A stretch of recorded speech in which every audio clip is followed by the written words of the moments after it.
जंगल था जिसका नाम था तारों का वन। इस जंगल में चंदर नाम का एक बहुत ही सुंदर लोमड़ रहता था। चंदर सिर्फ एक साधारण लोमड़ नहीं था, उसकी चमकीली नारंगी खाल रात में जुगनू की तरह चमकती थी।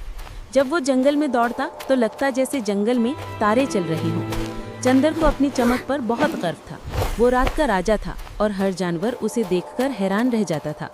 लेकिन जंगल में एक बूढ़ा उल्लू था, बुद्धिराम।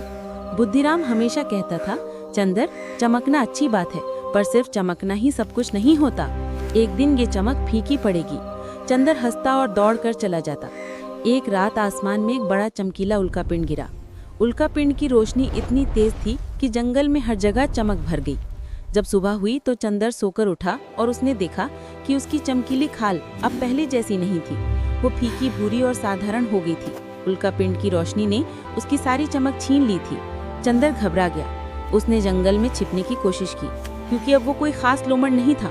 अब उसे देखकर कोई भी जानवर हैरान नहीं होता था। बाकी जानवर भी उसे देखकर हैरान नहीं होते थे। कुछ उसे पहचान भी नहीं पाए। चंदर को लगा जैसे उसने अपना सब कुछ खो दिया हो। वो उदास और अकेला हो गया। एक रात जब चंदर एक सूखे पत्ते पर उदास बैठा था तो एक छोटा सा शर्मीला जुगनू उसके पास आया। जुगनू का नाम था टिमटिम। टिमटिम की रोशनी बहुत हल्की थी, इतनी हल्की कि उसे कोई ध्यान भी नहीं देता था। टिमटिम ने कहा, चंदर भाई, आप इतने उदास क्यों हैं? आपकी चमक तो चली गई है, पर आपकी रोशनी अभी भी आपके अंदर है। चंदर ने कहा, कैसी रोशनी? मैं तो अब बस एक साधारण लोमड़ हूँ। टिमटिम मुस्कुराया, मेरी रोशनी भी छोटी है, पर मैं जानता हूँ कि अंधेरे में छोटी सी रोशनी भी कितनी खास होती है। मैंने एक बार जंगल के सबसे अंधेरे कोने में एक जादुई फूल देखा था जो आपकी चमक वापस ला सकता है, लेकिन वो बहुत खतरनाक जगह है। चंदर ने पहले तो मना कर दिया, उसे डर लगता था क्योंकि अब वो चमकता नहीं था।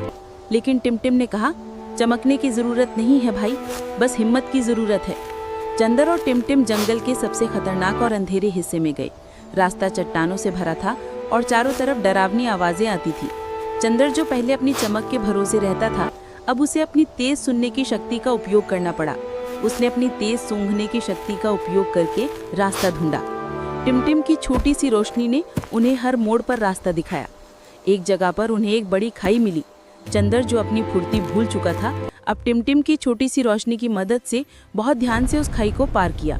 जैसे ही वे खाई के पार पहुंचे, उन्हें सामने एक चमचमाता हुआ जादुई फूल मिला।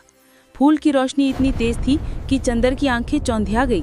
चंदर ने फूल को छुआ और झट से उसकी नारंगी खल फिर से चमकने लगी।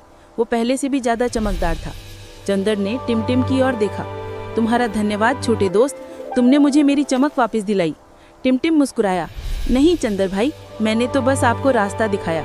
आपकी असली चमक आपकी हिम्मत और छुपी हुई ताकतों में थी, जो आपने चमकते हुए कभी नहीं देखी। अब आप जानते हैं कि आपके अंदर और भी बहुत कुछ है। चंदर ने उस दिन जाना कि असली चमक बाहरी नहीं होती, बल्कि अंदर की हिम्मत और छुपी हुई क्षमताओं में होती है। और एक छोटा सा दोस्त, जिसकी रोशनी भले ही धीमी हो, सबसे बड़ा साथी हो सकता है। ऐसे ही 3D कार्टून वीडियो देखने के लिए वीडियो को लाइक और शेयर करें एवं चैनल को सब्सक्राइब करें। धन्यवाद।